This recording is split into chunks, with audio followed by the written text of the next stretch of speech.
Hey everybody, you're listening to What Are You Doing in Denmark, the podcast that helps you make Denmark make sense. My name is Derek Hartman, and I am joined at the table with Conrad Molden. Hello. And Brooke Black. Hi. And today we are going to be talking about a somewhat viral Reddit thread that popped up recently, and we thought it would be interesting to talk about on the podcast. So it comes from a Reddit user who says that they've lived in Denmark for over 10 years, and they love a lot of things about the city and culture. In real life, they see a lot of defensiveness when it comes to making observations about Denmark, if it's anything other than a glowing review. They said they've lived in European countries, traveled a lot, and think that every place has its own perks and drawbacks, but people should be able to discuss it without feeling attacked defensively. For example, some things that they cited, that when they meet somebody new, they'll ask if they like it here. It seems like praise is the only answer that they want to hear. For example, they've described some situations as a foreign woman here, and somebody has told them, how can you talk about sexism when our prime minister is a woman? Or in country X, Y, or Z, it's much worse. So basically, they feel like they can't really be themselves or speak candidly unless they're talking about something being very positive in Denmark. And we can talk a little bit more about what they wrote, but is that something that we've seen? Well, I think that question, like, how are you liking life in Denmark, is a trap, always. Because you can't get into it in, maybe that's like they get annoyed when we ask, how are you? And like, we don't, sure. That's just like what Americans say. And like, I do actually want to know how they're doing. And, but I feel like I have to rehearse the answer a bit because it's like you want it to be like encapsulate, you want it to be honest, but like it depends on the day, honestly. If I just had an interaction where I was misunderstood or I misunderstood somebody, it's tough. Sure. And I can talk about, quality of life. That's usually what I go to is like work-life balance, quality of life, all true. So I feel like I do a little dance. Yeah. Catch me on like a day where I'm not had coffee maybe, and I'll be like... It's fine. It's good if it's, the weather's okay. Yeah. Calling it a dance is actually pretty appropriate because I do feel like I often find myself thinking about the audience, thinking about who this person is. If they're Danish, like have they lived abroad before? Mm-hmm. Maybe a lot of my Danish friends have international or foreign spouses or partners. So it's like I know that they're a little more sensitive to what I may go through that they don't realize. And so I find, okay, I have to almost analyze the person receiving that or asking the question before I can answer. So it makes me think that, I probably am not being 100% honest when people ask me that. And I do agree it is kind of a trap, like a little bit of baiting you. There's no short answer. You can just say, it's great, I guess. And sometimes would that be real?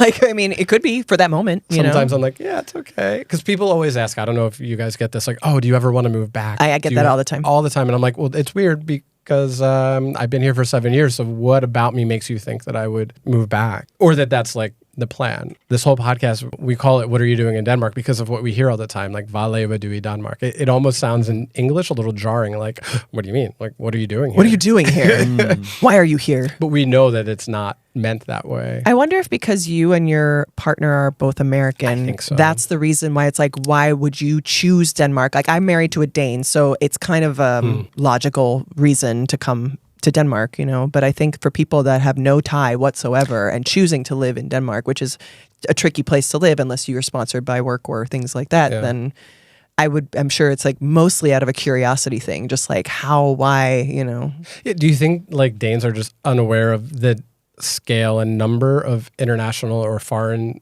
people working here? Because there are a lot of internationals working here. I think it's something close to 600,000 people living here. Are they mostly in Copenhagen? I think it's obviously just like the population. It's maybe more representative in Copenhagen, but I wonder if they think about that because I know that there are a ton. And it's I don't know if that's increased over time. I know the PR for Denmark is traditionally pretty good. Yeah. So like if people can find a way, they, I get people hitting me up all the time like, hey, I'm, I want to move to Denmark. What do I need to do? And then I have to ask them a series of questions and be like, do you meet the criteria? Like, where's your visa from? Like, where's your, that kind of stuff. Like, is it easy? Is it going to be easy for you? Is it going to be tough? I feel like I have a different perspective on it because I went to study at Aarhus University, and there you have lots of international. There's about 10,000 international students every year, but they all leave. So you have a very transient. So even now living in Copenhagen, I think I know a lot of Danes over in Aarhus, but the internationals I know is very, very small. I think I know 3 maybe people who I met who are foreign who remained there in the 11 years that I've been there. So I do get that vibe over there that people would ask you, what are you doing here? Because unless you're married or you have a reason or you have a permanent position, and even when your permanent position ends, I don't think you would necessarily stay in Aarhus unless there was some really particular, like you were doing archaeology on this thing type deal. So now for me, it's interesting to hear you guys talk about Copenhagen in that way. Because I feel like when I'm in Copenhagen and I meet people like you, I'm like, oh my God, these people are so permanent. You know, like these people aren't going to abandon me and run away. I feel that too. Yeah. Like it's really hard when making friends because, you know, I'm like, are you leaving? Are you going to leave in a few years? Like, it's a tough part of because, that's a whole other podcast, I think. Yeah. sad gal podcast. Making friends. Do you feel any difference in how you're able to discuss your life in Denmark from Copenhagen to Aarhus or anywhere else that you've lived while you've been here? Oh, absolutely. It's funny because it's actually almost exactly a year ago when I first came on this podcast. I have a little diary that tells me these things. And it was funny because Derek was very sweet and he gave me one of the mugs and it, of course, says, what are you doing in Denmark on it? And it was funny because then I went back to Aarhus with it and we actually used to, it sounds really bad, but it used to have like a really bad meaning because I would open my cupboard and it would ask me that question aggressively, like, what are you doing here? And I'm like, I don't know. I don't know. My wife wants a better job and I don't want to live in the city anymore. And we have 2 kids and we can't move because they're in Børnehave. And then we moved for a lot of different reasons. And now when I look at the mug, the answer to the question is because I really love my life and I really love this city and I like being in this country, you know? So it has so definitely It evolved. depends on where you've approached it in your life. Like when you open that cabinet, you know, how are you doing? It's like, that's really nice. That's like a happy ending. I mean, a happy beginning. Happy new beginning, second beginning, 11-year beginning. 11-year beginning. 11 years you've been here. So you were in mostly... Nearly 12, and now another nearly... You were more mostly in year. Jylland. Yeah, but you said you were in Silkeborg for 3 years. Yeah, for 3 years. So I think it's nice to have the dichotomy because it was... I learned a lot out there about, you know, just more like Danish life and people not being comfortable speaking English and like even young people and just learning a lot more about... Yeah, Aarhus felt like a good-sized city, but you're right that you would, you know, as an international, I mean, I don't know, I would probably outgrow it at some point. And I really loved being able to go there because we lived in the middle of nowhere, but... It's a great city. It's just there was nothing really tying me to it. I miss Aarhus. Yeah, what a great Aarhus is museum. cool. So many cool things there. I honestly feel like I'm so privileged at some points, though, because if people know who I am and the comedy that I do, I can basically go pretty much anywhere in Denmark and then be met with a warm reception. Yeah. And people are very welcoming and they will want to speak in English to me and all of these things. And then it's so hard because then I know so many international friends who say, I don't have any Danish friends and I don't integrate and I have none of these things and I don't understand all these things. And I feel really bad because when I go to places, they're like, you have to come to the local sugar factory with us. Come. And then they show me it and they're like, did you know that Jens did X, Y, and Z? That's and so cool. There's a goblin that lives in this hole. And I'm like, wow, it's so cool in ECAST. Like, this is amazing. I love it. And then they go back and they're like, I lived in ECAST for 2 years and no one talked to me. Oh my God. It's interesting that you bring up kind of being recognized and you know, with all of us having somewhat of a public platform or discussing our lives and our thoughts and our views, especially on Denmark publicly, you know, I can only speak for myself. I don't want to put words in your mouth, but I think I'm definitely more careful about what I say and not to generalize and to put more of a positive spin on things. But I also, over time, and based on conversations that I would have with Danish folks in not just the comments of some of my content, but that I would meet personally, would say, you know, you're a little too kind sometimes. I want to know more of like what's difficult. And partially, you know, when you would have an open-minded Dane who would say, you know, I have some international colleagues, or I know some neighbors who are not from here, and I want to know what their struggles are. Yeah. And it can't all be as good as you say. I think you're a little too nice. And that kind of made me change my outlook on things too, of not only do Danes, I think, want to know the realistic part, but I think you kind of have a duty as somebody who is talking about life here to make sure that people that come here don't have those rose-colored glasses, because a lot of people do come here, stay for a couple of years, and then decide to move back. And I know that's something that even at the government level, there is an effort to make sure that we're retaining talent and not just attracting talent in Denmark. I appreciate that. I feel like, that positive spin sometimes I think is us telling ourselves things are okay, like sharing and saying like, okay, well, this is cool. And like, I'm glad to do this. There are times when I want to share frustrations with, I think I did about like some dentist issues I was having. And then like, but it's tricky because, it is like a balance, and then you can't be like, it isn't all perfect, and we talked a little bit about like, we're like, we have to think of our friends and family back home as well. And like again, it's more of a dance where it's like, I feel safe. I'm not worried about shootings, but also like it's not all roses. It's not easy, every day. So it's like there's a lot going on, in those things. But it's good that you got that feedback of like people want real stuff. But then, of course, then you get the hate comments. I literally, the worst outrage I got in my feed was like, because I get tripped up by windows. Like among all the things that we have to like mental gymnastics, don't offend people, but like I can't open a window because they're all different here.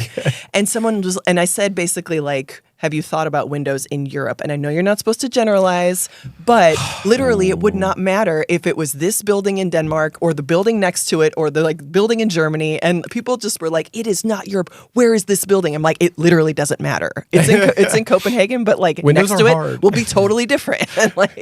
And I just got so much hate. I mean, yeah. Besides like the gay pride parade, the world is a terrible place sometimes. Yeah. Wow. Because I dared to take my kids to Copenhagen Pride. You my heathen. gosh. Yeah. Yeah. Oh my Unreal. God. We had a Chantal Alarab, who's a drag queen on the podcast, and yeah, some of the comments in there were so. I was just, nasty. where I are was these like, people from? And I thought, and like you're in Denmark where it's like everything is so like forward, thinking, and then all of a sudden you're brought back to reality. Maybe it's just Copenhagen. And the internet does that in a way that I think it's isn't reality. I agree. Always. It's not always representative. If someone's having a bad day and they're a grumpy, unpleasant person anyway, and that you just happen to pop up at that moment and they just take it out. And by the way, they always have replies disabled. Yeah. So it'll be like, they'll just bomb you with like some shitty Mm. thing. Like I wrote about like how I appreciate that Danes express gratitude all the time. And someone was like, everyone does this. And then I was wanting to write back, and then they're like, disabled comments. It's like, all right, well, you just came and like you shit on this nice post about people being happy and thankful. It's always the private accounts that don't let you tag them and that don't even have a profile picture and have like 100 followers, and you're like, okay. Yeah. Be angry. I need like a thicker skin. And they're like, go home. And I'm like, oh yeah, I always get the go home. yeah, I'm always like, go to therapy. Some other people are like, people tell you to go home. I'm like, yeah, Yes. surprisingly.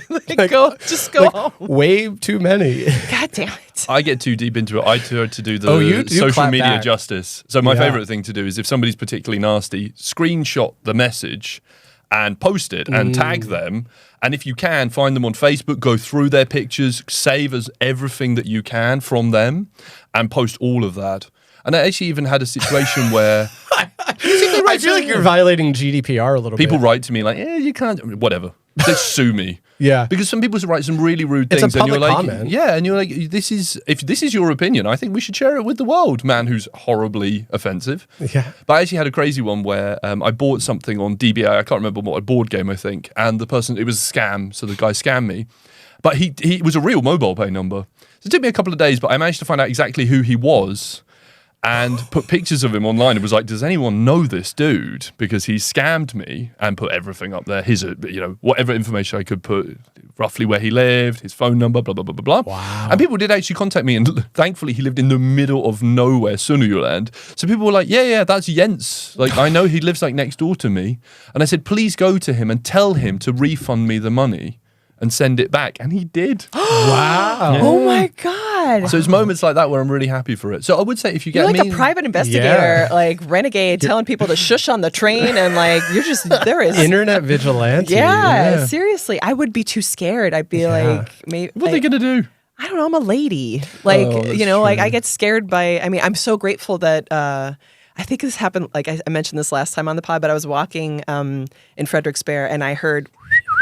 And I was like, I have not heard that sound in 4 years. And it was because I was at the zoo and there was a bird making that sound. And I was so relieved. I was like, oh my God, I don't hear cat calls anymore. And it's not just me or like just hearing them to someone else. That's but like, amazing. but I do generally feel safe here. But like internet terror is another thing I'm not ready to deal with. Where No, it's I agree like, with that. oh And my you can God. find people's address like a lot easier than It's creepy. you would think in people Denmark. people have found my address before, Yeah. like, and I'm just Oh, but there's videos of people who show stuff like that. because it's all public knowledge, Yeah. right? Yeah, where they get like a screen grab and they're like, okay, how many minutes can it take me to find out where you live? And they can do it in 2 Oh, minutes. I want to like throw up a little bit. That's scary. Yeah.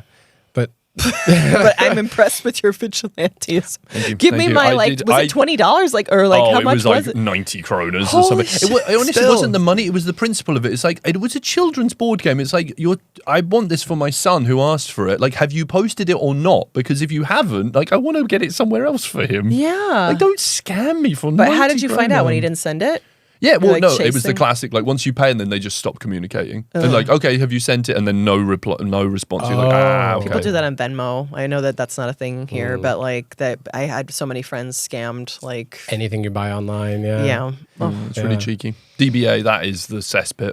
really? Oh, DBA is bad, yeah. Interesting. Now, would you say, and remember, you're on the record, that Denmark is as trustworthy as everybody says, or it's a do you very want to good make some question. Danes angry and defensive about it and say that it's more trustworthy than in the UK or the US? It is interesting we talk about glowing reviews because then you think, I've obviously lived here nearly 12 years and have had negative experiences, but then I always kind of take them out of, I'll be like, I was scammed like I've been scammed out of tens of thousands of crowns on a property thing, but I don't then relate that to Denmark is a scammy country. And every Right. time you cross You the know? store belt. yeah, exactly. Every time you cross a Scammed.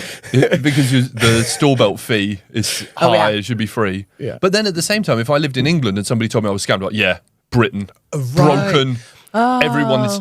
It's validation theory because if Yeah. you have an idea about something, Yeah. every time it happens, and if it happens in Denmark, then you go, oh, that's really unfortunate, and what a rare rare. occurrence. Yeah, Yeah. it is a Yeah. rare occurrence. Yeah, Yeah, exactly. But sometimes I'm like, is it though?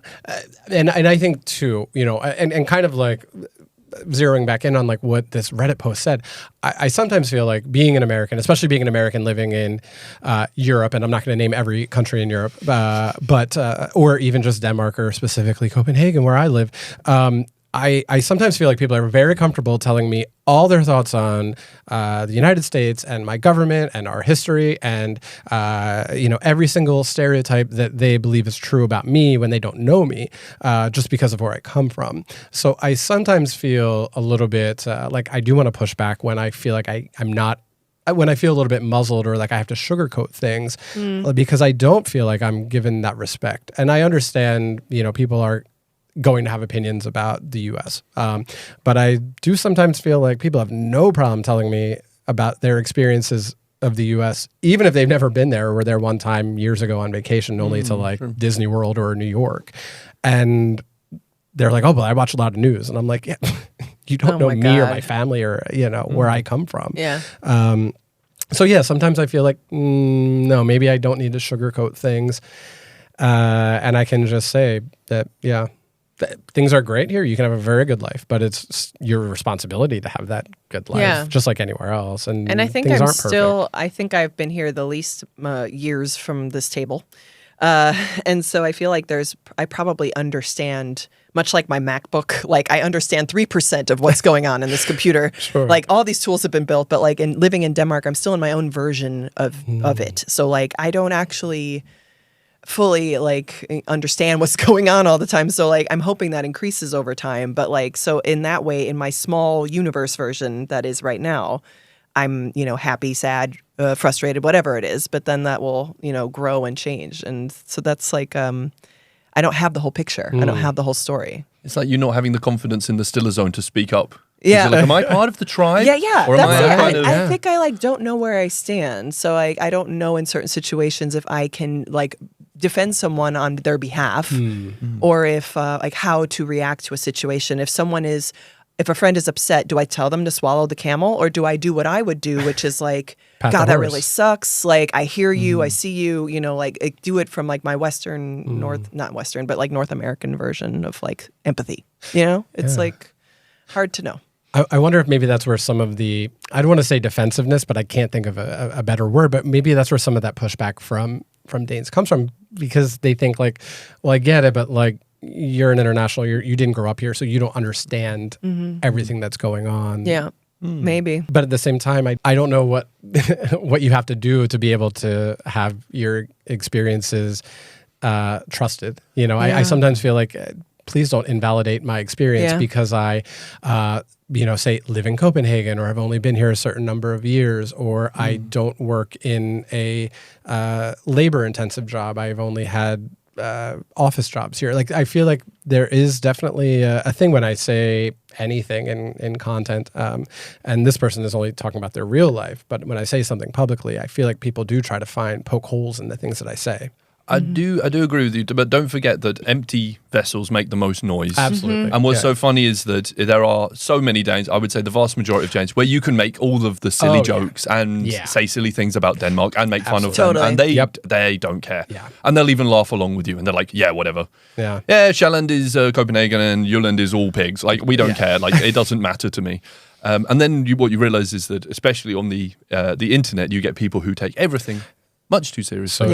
So literally and so seriously. I'm like, that is not what I meant at all. But it's like also like that's a cultural thing where it's like a nuance that was not picked up on, or, you know. Yeah. I hope this person just met some wrong people, or some of those internet people in real life, and because I don't think it's representative of. No, you're right that like most of I'm married to a Dane, and I've known his friends for 15 years, and the humor is like so easy and silly, and like there's a lot of being able to speak freely, and I really appreciate that. But it is like these kind of maybe stranger, like when someone knows you from your content and they think they know who you are because of what your content represents, and then so they give you this knowing look, and then they're like, I'm going to say something to you like that is my opinion of you, and without knowing you at all. It's like a weird thing. You must experience this all the time. You know? Yeah, absolutely. People think it's a two-way conversation. Yeah, because you're on stage or in front of a camera doing something. Your Danish pronunciation is so good, by the way, Conrad. Tusind tak. It's so good. Yeah, for somebody who made a mark early on not being able to speak Danish very well, you have come a long way. That's actually the funny thing is that in videos it used to be people getting really angry with me with my pronunciation, and now it's I've even had people with conspiracy theories who were like, "Why is this Danish person pretending to be British? That's amazing. To make a comedy about us." Wow. It's funny actually that you were mentioning before that taking your children to the Pride Parade got you in like online trouble. I have a very silly video, which is super silly, where the joke is there aren't any mountains in Denmark, and if I went mountaineering with Danes, it would be an unscary experience. And the final part is they say lavina, which is the Danish word for avalanche, and I misunderstand that as some kind of coffee drink. Because I think that's what it sounds like, right? So the final punchline is, 2 milks, 2 sugars, I'll have a lavina as well. I didn't know there was an espresso house at the top of Himmelbjerg. That's the punchline to the joke. That video is trending so well because people are like, Denmark doesn't have mountains. Denmark doesn't have mountains. There are no mountains in Denmark. It's like, slow down and listen to the joke, because the joke is there's no mountains in Denmark. Ironically, it's probably Norwegians saying that Denmark doesn't have mountains too. So I love how much you spotlight Himmelbjerg, by the way. You're always like, Sky Mountain. There was always a debate about like, someone was like, that's the highest point in Denmark. And everyone's like, no, it's not. It's the 6th highest, the 7th highest. Yeah, like, because they keep finding new ones. But the first highest is so boring. Like when you go to the it's there on the hill somewhere, but that's where it is. You can't even take a decent photo of it because it's literally an undulating series of bumps, and you're like, technically I didn't see the plaque. My husband was like, I'm not going to see the plaque. No, it's not even on there. There's not a plaque. No. I need a plaque. Møllehoy doesn't have one. Udsbagnerhøj. Yeah. They built a monument there. Yeah, the radio tower thing. It's like a kind of stone circle, but they built it, and then a couple of years later they were like, oh, bugger, it's actually the hill next to it. Oh, that's 9 centimeters higher. That's why they built it like just So technically the highest point has no monument, and it's the middle of a private field. Yeah, it's like some guy's farm. Yeah. Oh my God. Where there are it's not impressive. Pigs in a factory. But don't say that, that's very offensive. There are flatter countries, like there are 3. Which? Oh gosh, Malta? Maldives, Kiribati. Which is like Must be. like sinking. Surely the Netherlands. Netherlands. I think Netherlands. Yeah, and Atlantis. gosh, there's one other. We will come back to this Now I need to because know. Amazing. I mentioned it in a video before, and yeah, it's the fourth flattest country. It's not- Fourth flattest. Fourth Wow. flattest. Yeah, Not yeah. even the first. Yeah. I hope I don't have to correct this. I will fact check this, and I will make. But you don't want it to be like completely sinking and covered with water then. No, Like, I think that's okay. 4 buys us some I'll time. take fourth. It That's buys us good. some time. Yeah. Hopefully, we have not offended anybody with the flatness of Denmark. But, I think this is an interesting conversation, and we'll probably talk more about it. I think we've landed in a good place that, no matter what, we shouldn't generalize. And Yes. life is pretty good here. But that doesn't mean that things are perfect. And be nice to Conrad. Yeah, online. seriously. Do Because not he mess will- with the Conrad. he I will will mess find with out where you you. live. If you live on crack.dk, I will find your home. He will mess back with you. But thanks for listening, everybody. Thanks for watching. Hi. Bye.